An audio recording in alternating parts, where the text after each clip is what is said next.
In Germany, there was a criminal who had been condemned to death, but he was obstinate and refused to make his confession. A Jesuit father did all he could to convert him. This good father entreated him, wept, cast himself at his feet, but seeing that all was time lost, he at length said, "Now let us recite a Hail Mary together." The criminal did so, and in an instant began to weep bitterly, confessed his sins with great compunction, and desired to die clasping an image of Mary in his arms.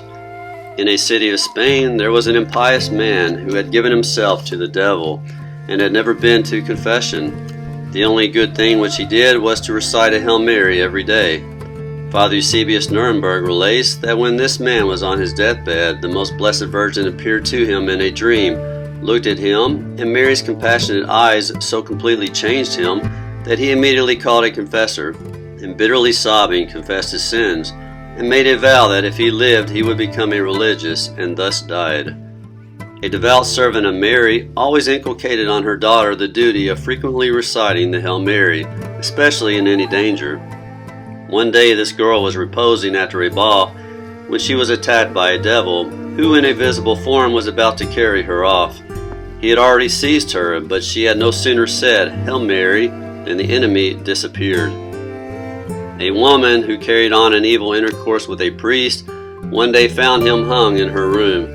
After this she entered a convent, where the devil, under a visible form, so tormented her that she no longer knew what to do to be delivered from him.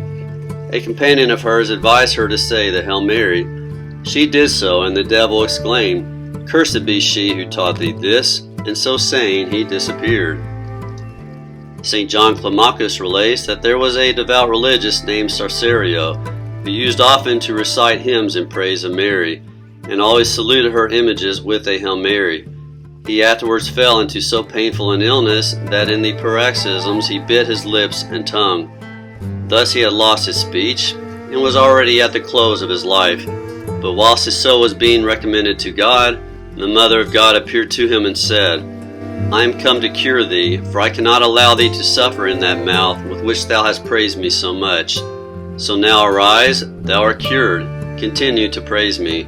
With these words she sprinkled him with some drops of her milk. He was immediately restored to health, and during his whole life he never ceased to praise her. At death he was again visited by his lady, and in her arms sweetly expired. Blessed Allen says that a nun who had always had great devotion to the Holy Rosary appeared after death to one of her sisters in religion and said to her, "If I were allowed to go back into my body, to have the chance of saying just one single Hail Mary, even if I said it quickly and without great fervor, I would gladly go through the sufferings that I had during my last illness all over again, in order to gain the merit of this prayer."